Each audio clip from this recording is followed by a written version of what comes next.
I think we can actually go straight to your experience, because I guess it has been one of a kind. Yeah, you can say that. To introduce it, we got some homework, the three of us. I got the homework to watch La Dolce Vita from Fellini. Sven got The Good, the Bad, and the Ugly from Sergio Leone. And Koen, you got Blow Up from Antonioni. Yeah. And the coincidence will be that we all watched La Dolce Vita here in this group.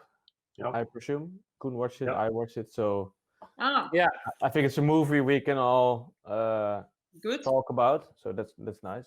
Yeah.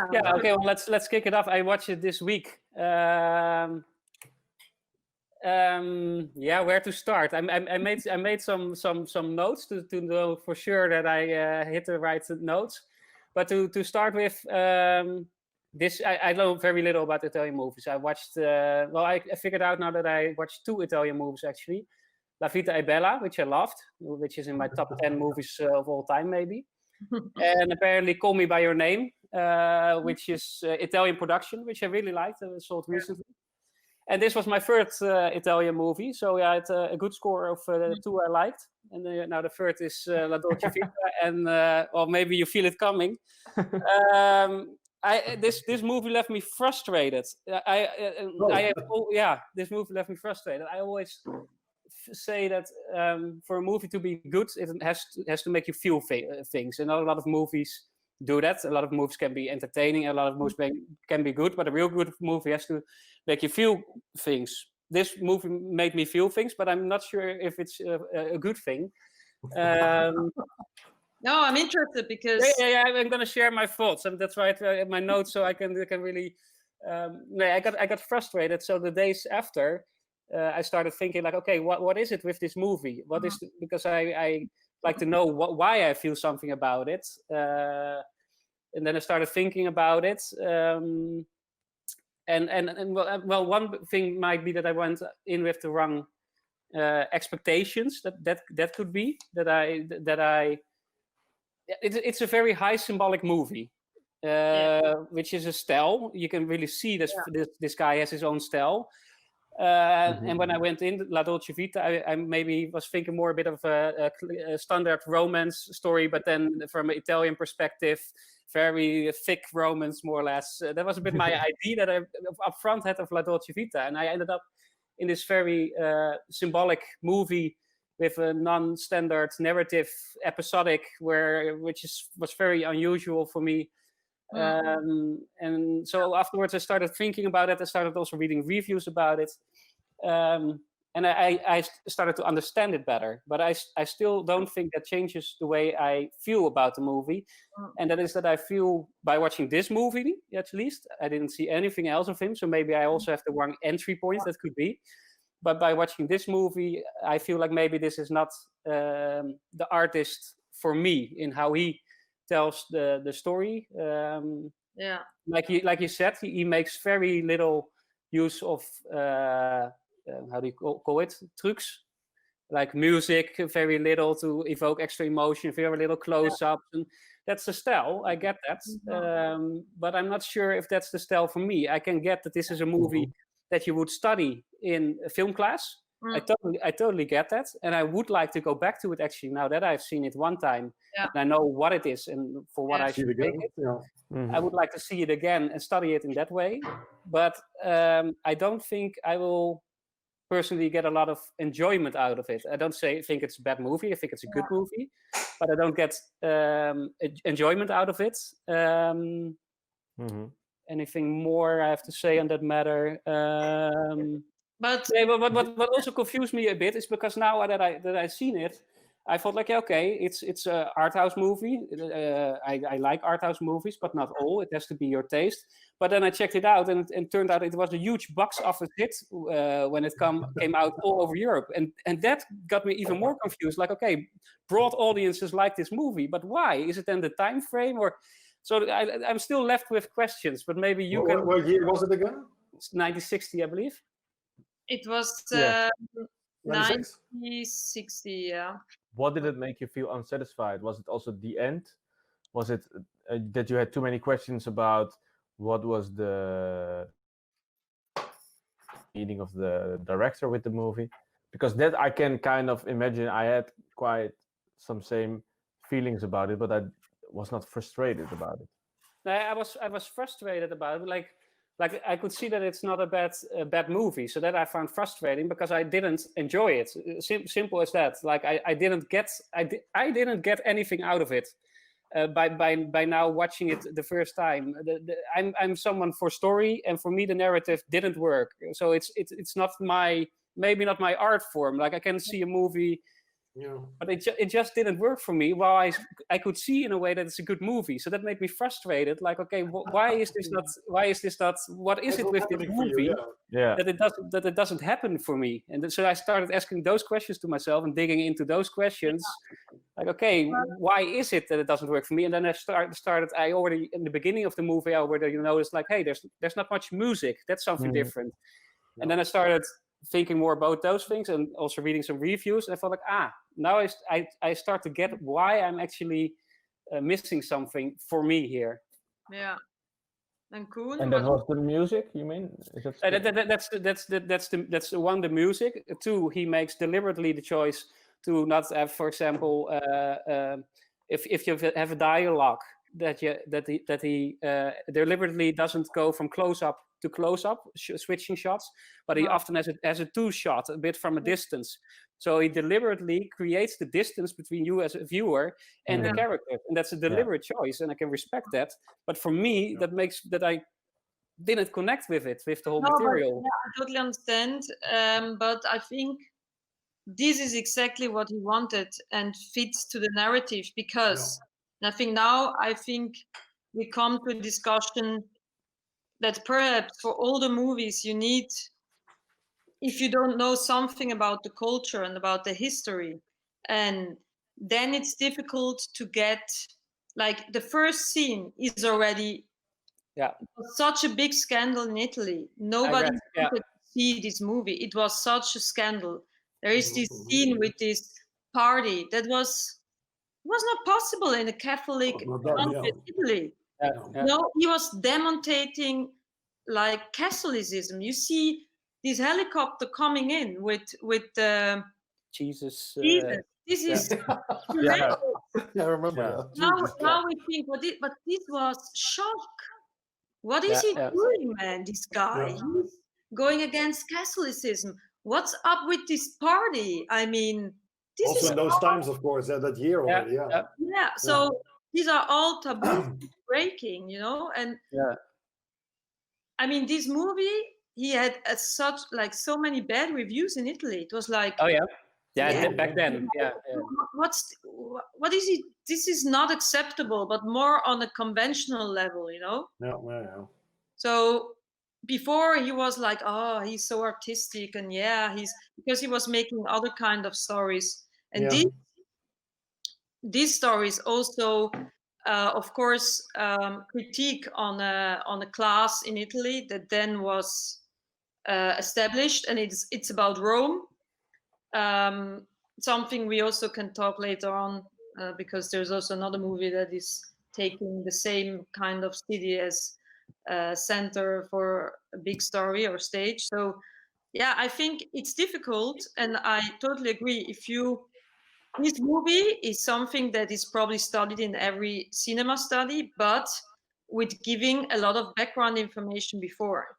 Exactly. That's a good point to say. I don't know if I don't know, Koen, how did you like it?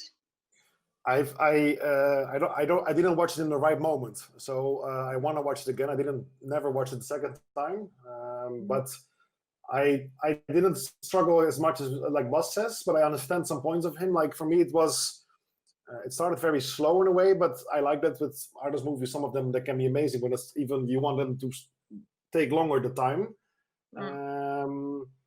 But I left a bit the feeling that I still expected more, but I think it was because I had a very different expectation from it.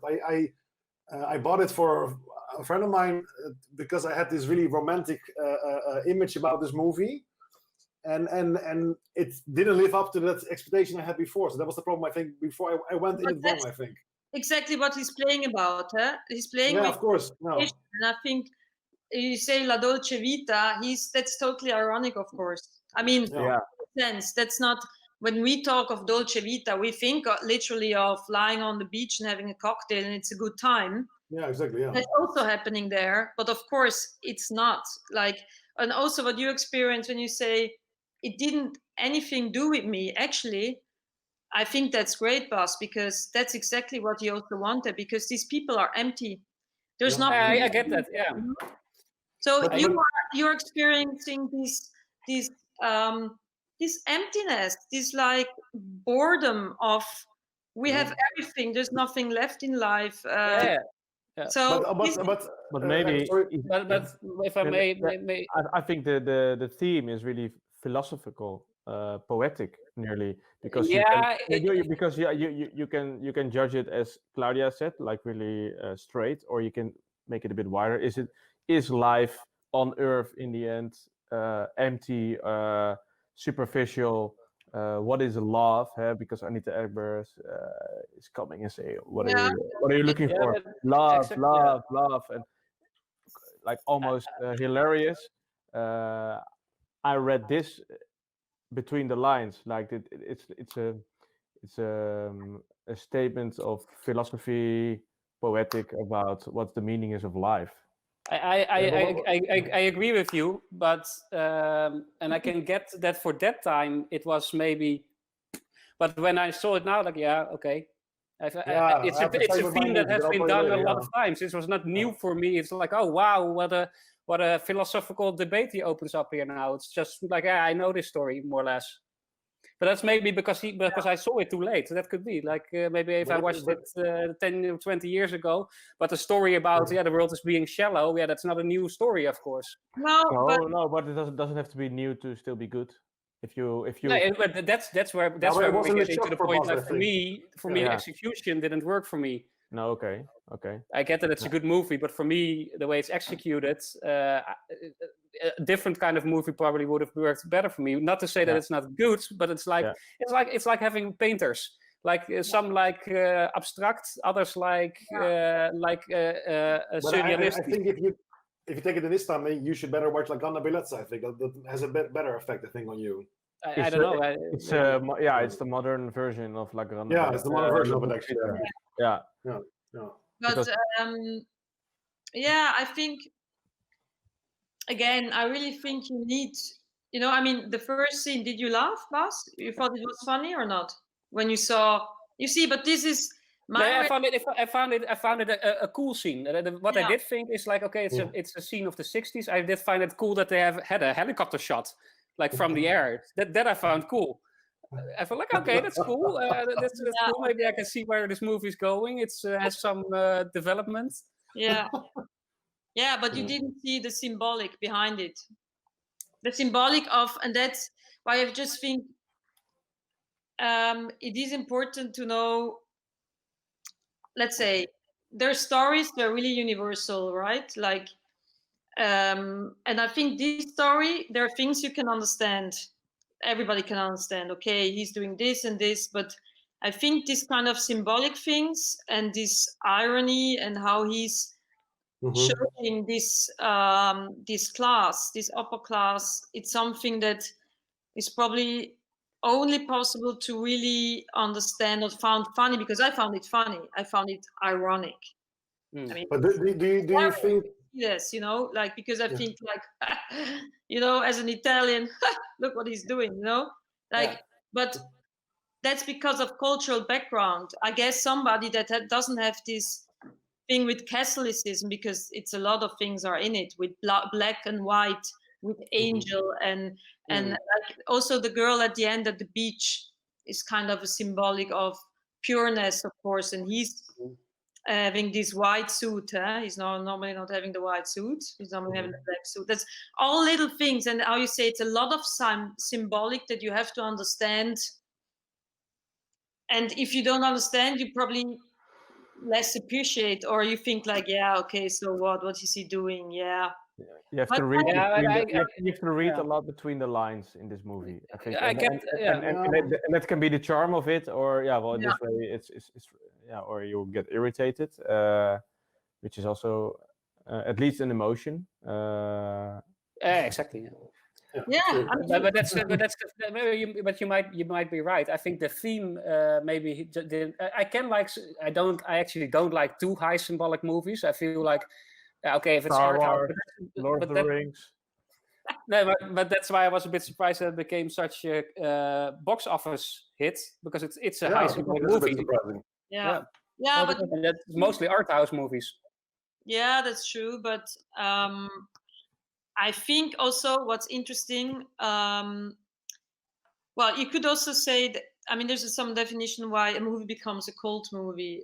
That's most to do with things that are coming out of the movie. So the whole name of saying of Dolce Vita was coming after this movie. So he introduced the term of Dolce Vita, how we use it today. The same is with the name paparazzo. Yeah, I read that. Yeah, funny. Yeah. It's the same. And La Dolce Vita is a jumper with a collar, Okay. winter jumper. In Italian, it's called un dolce vita. There's Cold like a sweater, I think you call it. Yeah. oh, yes. No, I think of a cold sweater or whatever. Yeah, it doesn't matter. The thing Steve Jobs was always wearing. The Steve Turkish, Jobs was there. yes. Exactly. So Yeah. I think this is mostly a sign that the movie had a big impact on. Yeah, I can get that in the time frame. Yeah. So I understand that now probably it's difficult, but I think with a lot of movies that were scandalous in a period of time, it's difficult nowadays to imagine. Like what's so strange about this? Because if I know we talk about the other movies, but I think that's a big difference between European and American movie in this period, because the American movies had a lot of codex and guidelines how movies had to be, otherwise they were not even showed at the cinemas, and European cinema was in that sense much more progressive and alternative and independent, and that's Way how freer, American in the end then got influenced by this kind of movies that were different, because they were so kind of closed and kind of narrow-minded in the way they tell stories. So true. But don't get me wrong. I think it's an important movie to be made, because it's always good when filmmakers do other things, because it can inspire storytelling. It can inspire people, and I can see that this is absolutely a good movie. It's just something that I probably won't get enjoyment out of, but I can appreciate for the quality of it. What did you enjoy about the movie in the end, Bas? Was there something you enjoyed?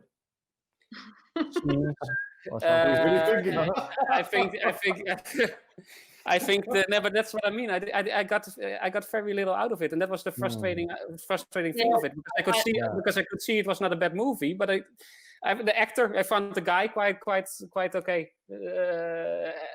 I found actually there was one scene, the scene with the fight in the car, that I found captivating. Yes, me too. Yeah, that's one of the woman. the woman that they had that fight in the car. That was something. Yeah. I mean, this kind of conversation, you think? I mean, be honest. This kind of conversation could happen now or not? Definitely. That's maybe why I connected. It was very real. Yeah. Yeah. But it's from the 60s. It's like 60 years ago. So, and he's really progressive, because he's denying his conversation is like, what, he's out of his mind. What's happening with this guy? He's married, he's exactly. women. That's not allowed. To maybe end it with, I'm very interested to see more work of him. To be honest, yes, I can. Wow. What is it? Definitely. Actually, wow, yeah. Surprising conclusion. But I have to say that, and that says also a lot, because this was a box office, and the next movie we're going to talk about as well.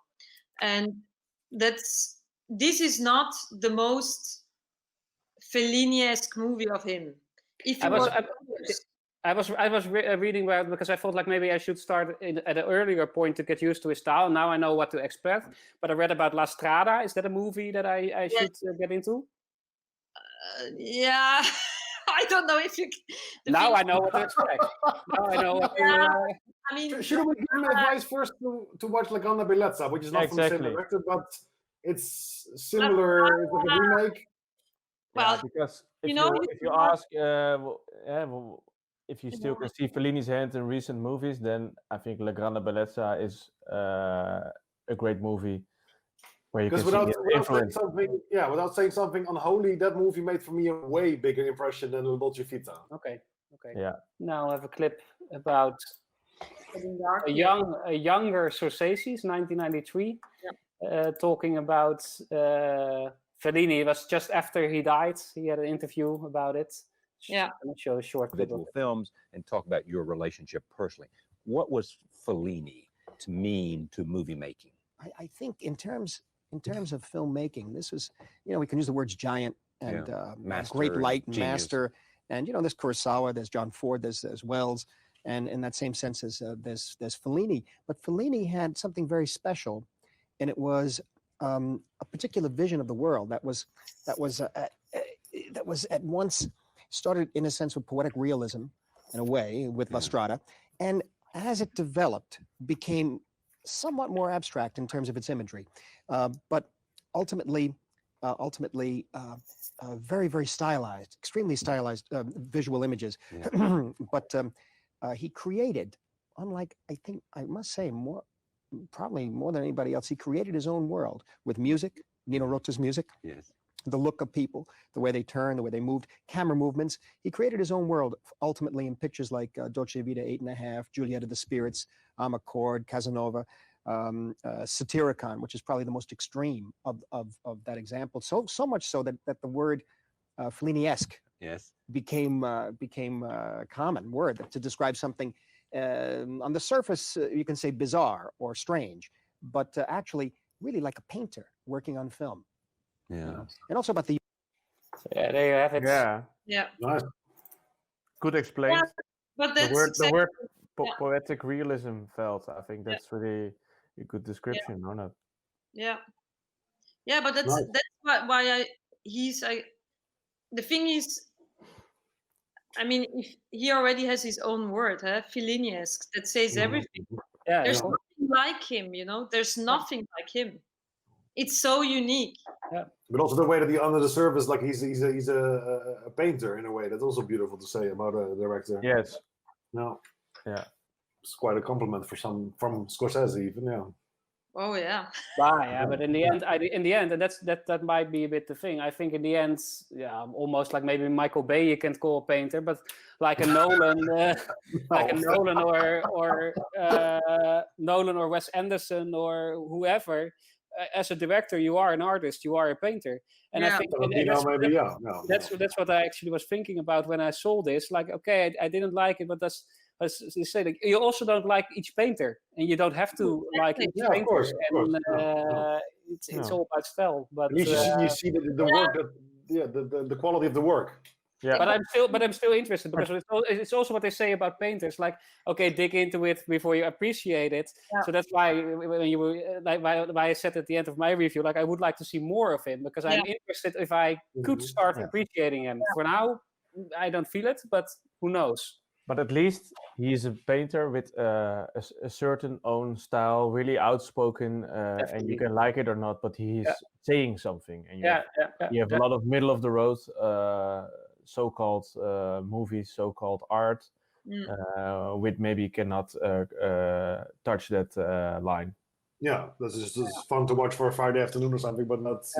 Yeah, you forget about it. You don't even want to know who the director is because it's not saying anything. But that's exactly. Yeah. Exactly. That's what I'm saying. I think a movie should make you feel things, or make you think about it at least. And I can say that this movie didn't do that. So yeah, you were thinking about 3 days. I mean, that's still something the movie did to you.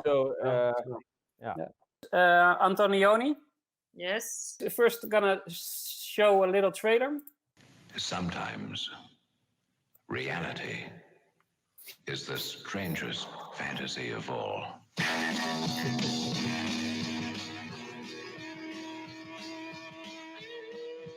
The films of Michelangelo Antonioni speak every language. This is his first in English. What's your name? What do they call you in bed? Starring Vanessa Redgrave, This guy, Evan really. Evans, and Sarah Miles. Lower is the most critically acclaimed film of the year and winner of 2 Academy Award nominations, including Best Director. 3 even, I think. Antonioni's Cool. camera never flinches. Which and band? love Which band? without meaning. Murder. Yardbirds, Winner Page, Get Back. Hey, this one. The dazzle and the madness of London today. Yardbirds, man. You are an eyewitness to what's happening in a world where the beautiful and the bizarre take on new forms. Your reaction in one word. Scared. Okay. Now you can elaborate on it. We have an expert, so I watched it with my girlfriend, and yeah, let's say when I saw last week, I first saw the trailer because I wanted to see what for movie it was, and the trailer for me, like we just saw, I was like, wow, this is interesting, this is cool, nice. Yeah, that's what I also think when I see it. Yeah. Yeah, and then I saw the movie, and let's build it up because I thought about it a lot, what to say, how to phrase it, and there are a couple of things that stick out for me. The funny thing for me was when it began. I was thrown off a little bit, and I for a second I thought, hey, this is like Stanley Kubrick or something. Like it reminded me something of his style in the beginning, the first 10 minutes or something, I think. And also expected like a guy like Michael Caine to walk in the door in that area of London, you know. And I didn't particularly enjoy it, I will be honest. Or Claudia. Sorry, laughing. For me, the acting of the main actor, Hemmings, what's his name again? David Hemmings, I think. Yeah, wasn't particularly good in my opinion. With some moments that I found it quite annoying. Yeah, the thing for me was also, let's say like this, I watched it, I didn't hate it, I didn't think, oh, this is a bad movie, but I thought it was a very interesting movie, let's say like that. And then I needed to read more about it to get a better opinion about it, because I didn't understand it fully, I think. I'm happy that you all start to read about the movies. Yeah, no, I don't have this. Like, for instance, I remember that I watched an art house movie with Sven once on a lonely night, Paris, Texas, and that movie we watched from start to finish, and I didn't have to read about it. I loved it, and it was very slow, and you didn't understand it maybe from the beginning, but somehow it got to me, and that was it. And this movie for me, I hoped a bit it would do the same. But yeah, it's about a very shallow, very weird photographer in London. That the problem for me for the movie, I think, was that when you read about it, it was a very big shock in the 60s. It was made in '66, I think, and it was, I think, one of the first. Sorry. No, you're right. It was a scandal. Like it was a scandal. It was the first. I think it was the first time, even when I read, if it's correct. It was the first time that they really show you the life of the rock and roll life, shallow life of a photographer in the 60s in London, how arrogant these men can be, how they deal with women, flamboyant, a kind of way that for me wasn't shocking because we know so much more about this stuff now. So that already holds not up for if you watch it now, I think, for the first time. But it doesn't matter, of course, but it's I can imagine if you watch it then for the first time, you go to the cinema, it's like, oh my God, what's happening? And then I think that already misses for me a bit now. So I don't think it's a fair review I can give them. But so the story goes, he sees this couple in the park. He makes really secret behind 3 pictures of them. The woman finds out in the beginning, for whatever reason, she wants the pictures back. She then goes back to his studio and even takes her clothes off to try to offer her body in exchange to get the pictures back. And then it shoots back and forth a lot of times, which I liked in the way it was done. And then they show you that there's a picture, the picture that he made of the couple in the park. There's a man or a figure in the beginning somewhere in the right that has a gun pointed at them, and he's like, the story turns from, in the beginning I thought it's a very strange story, and where I was really thinking the whole time, where the hell is this going? And then it goes in the end like some kind of suspense thriller without giving the suspense away in the end. And because he's thinking, did I witness a murder or not? Or so that part of the movie is interesting, but yeah, I didn't think it was just didn't really catch me, let's say like that. And yeah, maybe I need to watch it again to understand it more after reading more about it. I'm very curious what Claudia. Did you also see it? Sorry? You have seen it, Koen. Sven has seen it. Bas, you also? Or not? No. Okay. No. I've seen it. I can remember that I had problems with the beginning of the movie to get into. I was really complaining, like, "Oh my God, what is this movie about?" Yeah. I also had that. And at some point, I was like, after half an hour, I was into it, and then I was really triggered, and I was really like, amazed by the power of the suspense in the movie. Really? But what happens in the park and how did he do it? Yeah. Okay. But it's not like amazing movie for me, like high end top 10 something like this. But I can remember I really enjoyed watching it. Yeah. Okay. Yeah. Well, I think the special thing in this movie, also we have to put it in context again, because it was the first English movie of Antonioni. Before he was doing a trilogy that artistic wise was much more elaborated, and I think much more groundbreaking when it comes. That's the thing, the whole time with the shots, also with when he had the 4 models and he framed them a certain way, then I can understand. But for me, the suspense and the real story aspect of it, for me, was not that mentioning, like, worth, like, that you think after, like, oh my God, what a good movie.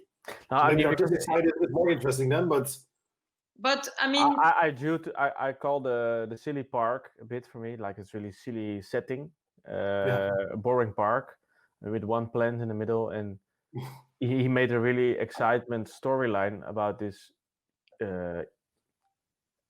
unusual setting, like unusual stupid setting actually, and he made it really exciting. That I found really, really, really good done. Yeah, they didn't catch to me like that. But I mean, the expectation. He's also playing with expectations again, and he's also playing with. And I think that's something that is in both Italian directors.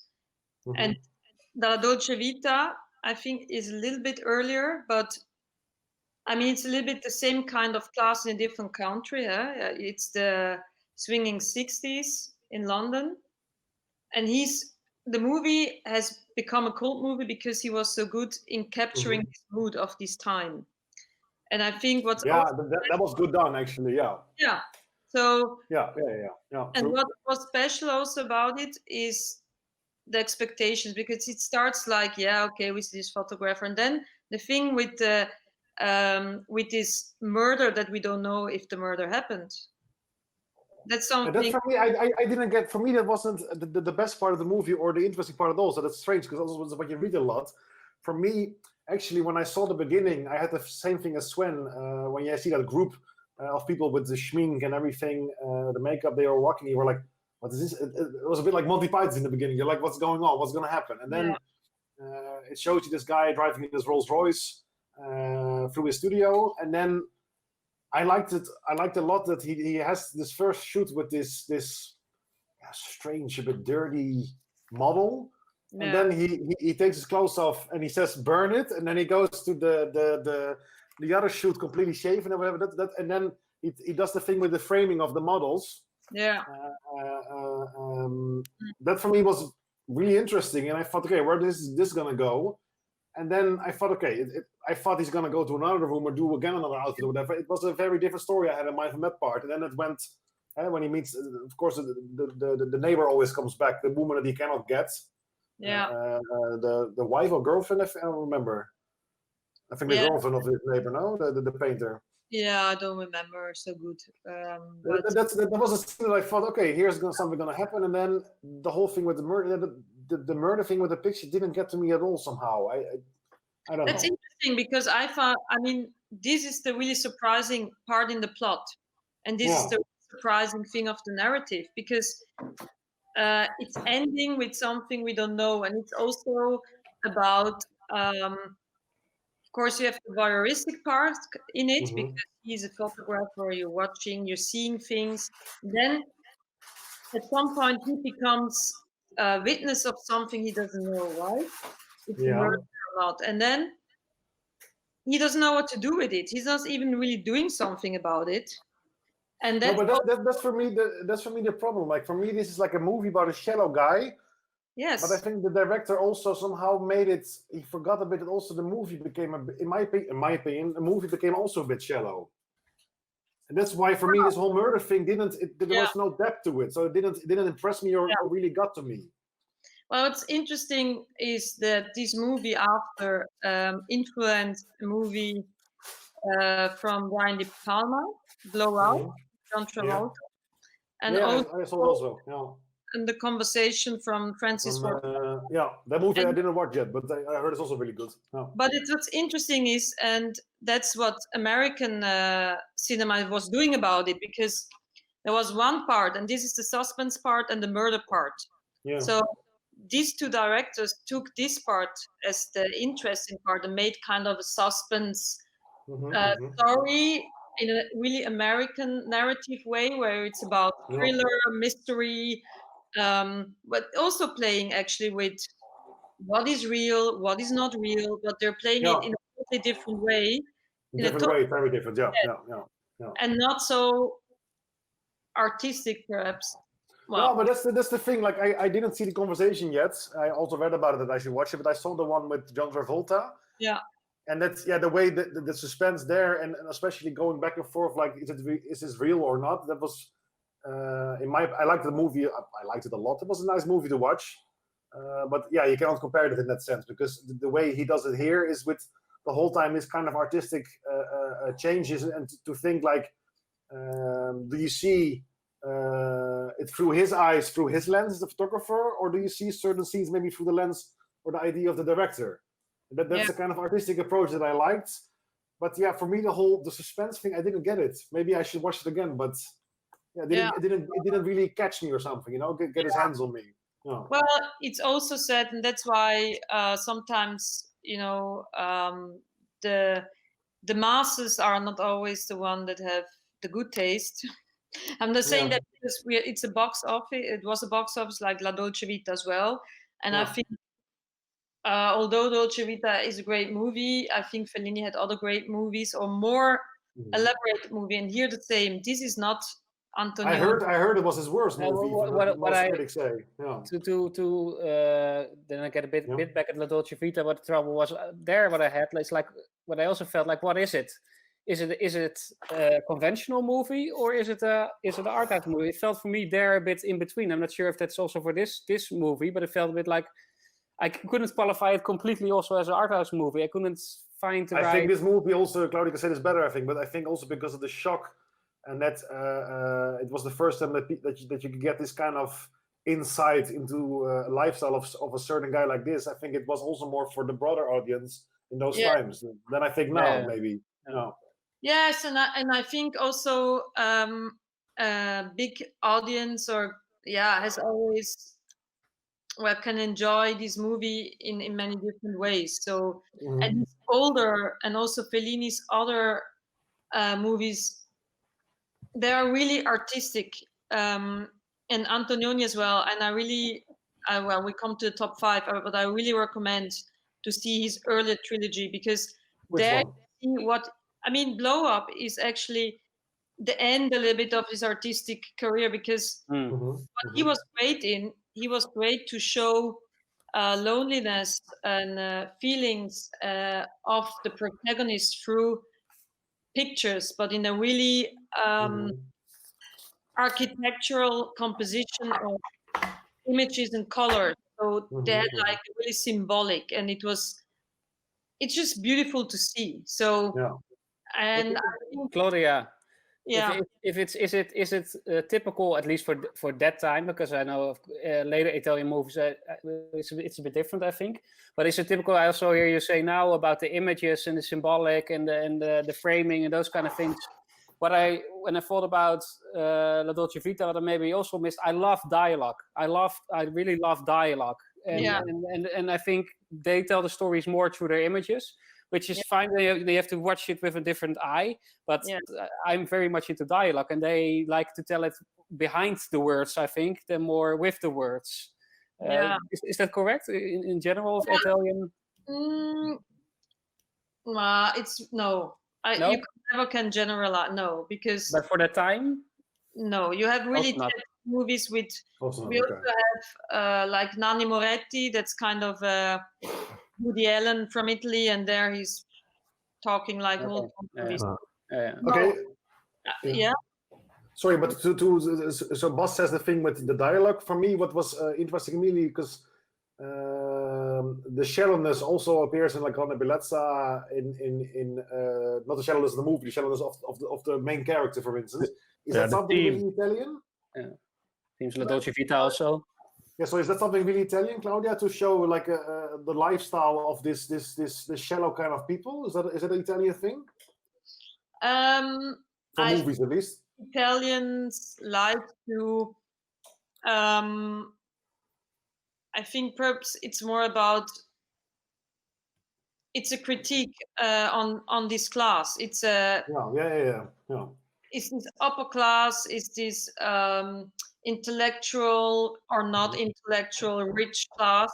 And it's a critique on this class. So it's not that they like to show, but they like to show how decadent or these kind of people are. So, and the thing with like not a lot of dialogue, you can see a lot in Antonioni's earlier work.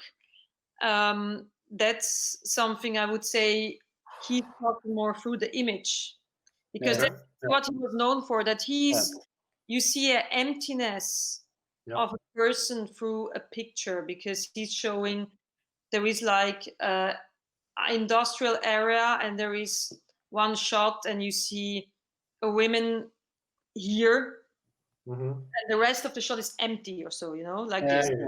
Like the inner life of the protagonist comes alive through the picture and also colors. Like you said, yeah. Like Fellini, he had also his really own style, and that's what also he said, Fellini himself, right, in the interview about Antonioni, and I found it also remarkable that he had his own style, and not everybody was appreciating it, but he just went through with it, like just. That's something that inspired also a lot of independent filmmakers.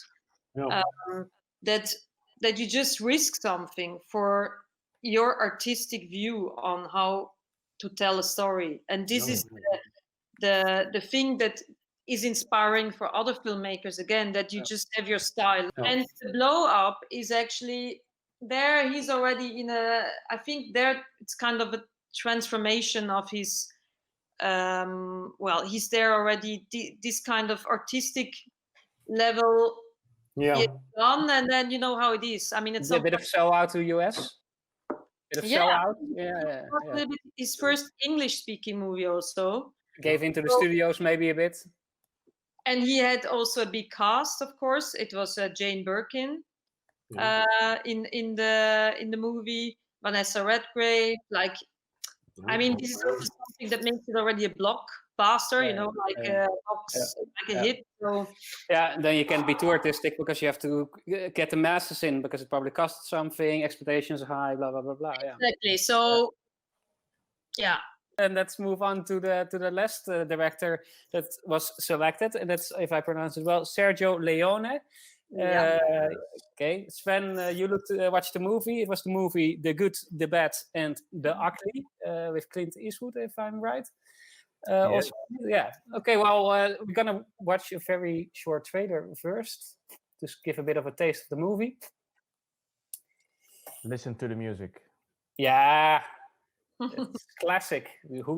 I didn't see the movie, but the music I know.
All right. Well, that gives a good idea. Think about this movie. Sven, your first word reaction. Ooh, word. Yeah, one. Oh. Captivating. All right. And from there on, you can take it. It's a 177-minute movie. 177. And it's, you think beforehand, whoa, that's so long, and it's No, but it's not. It's really like you get, you know, nowadays you have slow roast with coffee. This is a slow movie. You're gonna really, it brings you in, and it's you will be in another world because it's the music, the landscapes, the shots, and the actors are bringing you without any problems to the end of the movie. And it's not like that there's a super interesting storyline, I have the feeling, or the theme of the movie is really deep. Well, there are some elements you can call symbolic, that he's the good, the bad, and the ugly. That's kind of, you can recall it to the Bible in some way if you want, and who's winning and who's losing. I was not doing that, but I think you can have a lot of interpretations. Like everyone who's watching it can have another interpretation out of it. But what I really liked the most about it is that he's bringing you slowly to another world. You know that the climax, what they're building up, is coming at the end, but it's still exciting what's happening, and that they have a really, for the time, a really good way of editing this climax scene with music, and the music is amazing. Yeah, and the shots they choose for wide, close, and then several close-ups, changing from all the main characters in the scene, and they make, that's really high art what they did there for the time, and it still is. So that's for me really worth watching this and to watch it over again one time. Yeah. And I remember my grandfather was watching westerns when I was young, So you think beforehand it's a bit a cheesy genre, but what was really good about this movie that it got away really from out of this cheesiness. It could be also another movie. It could also be a mafia movie. It could be like the scene where it happened was important to enjoy the movie, but it was not necessary. I think Yeah, it's true. That was I really think. good. I think actually movie makers like Spielberg, but also George Lucas with Star Wars, they took inspiration from Kurosawa, but also Sergio Leone. They used to name a lot when it comes to inspiration to the newer generation. Yeah. Mm-hmm. Yeah, you see. Oh, really quickly, because the way he introduced the main characters, the good, the bad, and the ugly, the way he did it was reminding me really quickly. Also, Claudia said it before I could say it. We watched it together. To the director that I was growing up with, Quentin Tarantino. Yeah, exactly. Yeah. With the stills, with the big name titles, with their own underscore music. He used a lot from this guy. Yeah. Yeah, they have their own like a little sequence of introduction, and they all have their personalities to roll out in the movie. And what scene you remember the most? That stands up the most for you? yeah, two, I have to say, and that's no, three. The one in the desert where Clint Eastwood has to suffer and to burn alive, to walk for 70 miles through the hot desert without any sun protection. So he's literally almost falling apart. Yeah. And they take really long to let you feel and let you see the suffer. Yeah. And with this close up of his head, where you see all the damage of the skin. Yeah, exactly. And then you got some boiling in that. Yeah. Yeah. And the other ones? Where on the end, where they go to the graveyard, where the ugly is arriving the first time, and he's running like a wild pig through the graves, and the camera is going from left to right and going like 360. So you get really, you feel a bit this eureka feeling maybe of the ugly. I don't know what that's what I interpreted out of it, and that you get blind of gold sensation. And of course the last one, the climax, where they have the shootout, the final shootout with the good, the bad, and the ugly. They build it up. Ennio Morricone on his best, and spoiler alert, I guess. Yeah. You know, by the way, that the famous pan flute that comes back a lot of times. That is the man that made that is the godfather of Anna. Really? Oh. Borges Anvir. Yeah, he was there on her when she was baptized in church. Yeah. In the music of Ennio Morricone, he was in the orchestra. He's the pan flute artist that Ennio Morricone used a lot. Yeah, he's the most famous. He's the pan flute master, they call him. Yeah, he plays now all over the world. Before Corona happened with André Rieu even, and Hans Zimmer used him, and Wow. So we should have an interview with him once. Yeah, it's funny. Yeah, it would be nice. Yeah, he's pretty old, but yeah. His experience with very experienced. Yeah. Yeah, so that was my Sergio Leone baptize. Nice.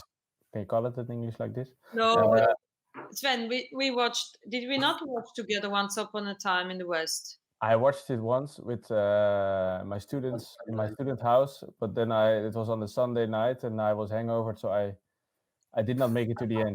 I'm sorry. Okay. Yeah, the work moment. I remember that also was a great start. I remember the first 30 minutes of the movie was not spoken one word. Yeah. I found that. Is that also him? I found it great too. Yeah, I want to watch it again, but then I should not be hangovered. But I have Claudia, maybe you noticed, I've watched both of them a long time ago, and I really liked both of them. But which movie of the two was the scene with that child on the bangling on the how do you call this in English? It was Once Upon a Time in the West. Yeah, right. Okay, yeah, that's my favorite. Yeah. Yeah, it's well, I've chosen him because, well, I also thought he's one really accessible. Everybody knows spaghetti western, so I thought this is something, yeah, you could easily get into. Also, I have to say, and that's interesting because Sven also said that he didn't have the feeling it was really an Italian movie. No, that's true. And that's, of course, because of the genre of Western that is associated with American movies, because, of course, that was a big topic for them. But what's really special about the Italian Western is that they, compared to the American Western, they try to not be as black and white in the story again. So it's about the narrative, but also, of course, how he's shooting and editing. That's another topic. I think we could make a whole recording about that. But the thing is that the brutality in the movie was also censored in the beginning, because it was again against the Hollywood conduct. How the movie, how and also because of the women, I think there's some. The women are not treated well in the movie. There are anyway nearly no women in this whole genre. They're not really playing a big role. When I watched it again now, I was thinking, this is today that's totally nearly not possible anymore to do this kind of movies, because in 177 minutes, I think I saw 2 women, and it was like 30 seconds. Yeah. But I mean, so that's saying something. But I think there is the one thing that was really different was that these bad guys and this bad and good, what was really in John Ford and other American Western, that was not really happening in Sergio Leone. Everybody was in the end bad, like Yes. only wolves, bad people, and he was also having this humor, this really dark humor. It's in it that was different, and also the way he was making you suffer. The scene that Sven described in the desert. And here comes some Italian symbolic and Catholicism back, because Sven said, yeah, you can make some parallel to religion. So because you could say, he has to suffer, like Jesus. So he has to go through the desert, and he lets you suffer as well as a audience. You go through with him through the desert until the end. And I think that's something that American try to more idealize the thing of conquering the West in the Western movies. That's something that European or spaghetti Western did not do. Another thing, what's interesting, I think, is that probably you know that for what is it, a handful of dollar, fistful of, in it, I don't know in English. Fistful of dollars, I think. No. Well, it's a trilogy, The Good and the Bad and the Ugly is the third movie of a trilogy. It was I don't know in English. In Italian, they're always different, the titles. But yeah, that was the third movie. You had the first movie was also with Clint Eastwood. That was actually a copy of Akira Kurosawa's movie Yojimbo. Okay. That was, and Sergio Leone was actually, he also had to pay Akira Kurosawa because he nearly copied the script, literally. So, but what's interesting is that Akira Kurosawa was influenced by John Ford again, so by his Western. So they influenced each other. Yeah. And also the thing that Sven said about the close shots was actually influenced by Akira Kurosawa, but Akira Kurosawa was again also influenced by the Japanese manga style. And that's in the end, originality doesn't exist. Everybody gets influenced by someone. Exactly. And I mean, Tarantino just eclectically put everything together. Yes, exactly. In the end, you can go all the way back to Greek mythology and. Yeah. Can you take a comparison or link between this movie and a way newer movie like There Will Be Blood from the Coen brothers, for instance? Which The one suffering, the loneliness with the priest. was the one with the one that was shooting down everybody? Is it that one? No, that's No Country for Old Men. This one was the one after, but with the priest that became obsessive. This really brutal film. Yeah, very brutal. With the small child and the loneliness, also in that oil field, and also in the West in a way. Yeah, I don't know. I mean, I think the legacy of Sergio Leone is actually seen a lot still, like because his kind of style of editing and also shooting is just so contemporary in the end. He's also really fast, and with the music, and although there is some really, it seems like to be slow in how the storyline is moving forward. In his cuts and what's happening with the music, he's really progressive. Like, but yeah, I don't know. I mean, I guess there are a lot of movies that are influenced by him. Like, exactly. See, like everybody's copying, is taking some things out of other movies and doing his own kind of. Yeah. Yes. So Sven, Sergio Leone for you a success? Was you gonna want to watch more of him? Yeah, I would like to watch Once Upon a Time in the West. Definitely. Did you watch that? Oh my god. Well, I did partly watch it. Yeah. Okay. So I want to watch it now completely, and yeah, let's start with that. No. And you, boss, have you seen it? No. Have you seen it? For me, it's also Clint Eastwood. You know, Clint Eastwood in his younger days. It's really also Mamma Mia. It's really. He never really appealed to me, because Clint Eastwood. No, I never saw much of his movies because his face. Nah. That's interesting. I think what Claudia was saying, the kind of the sarcasm. Did you describe it like that? The humor, the dark humor. Yeah.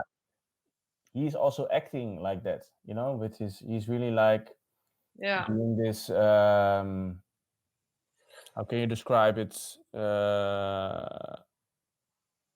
Stoicide. But he's acting a bit apparently the same way that he directs now. If you hear Tom Hanks talking about how Clint Eastwood directs, he has the same vibe, like off you go now.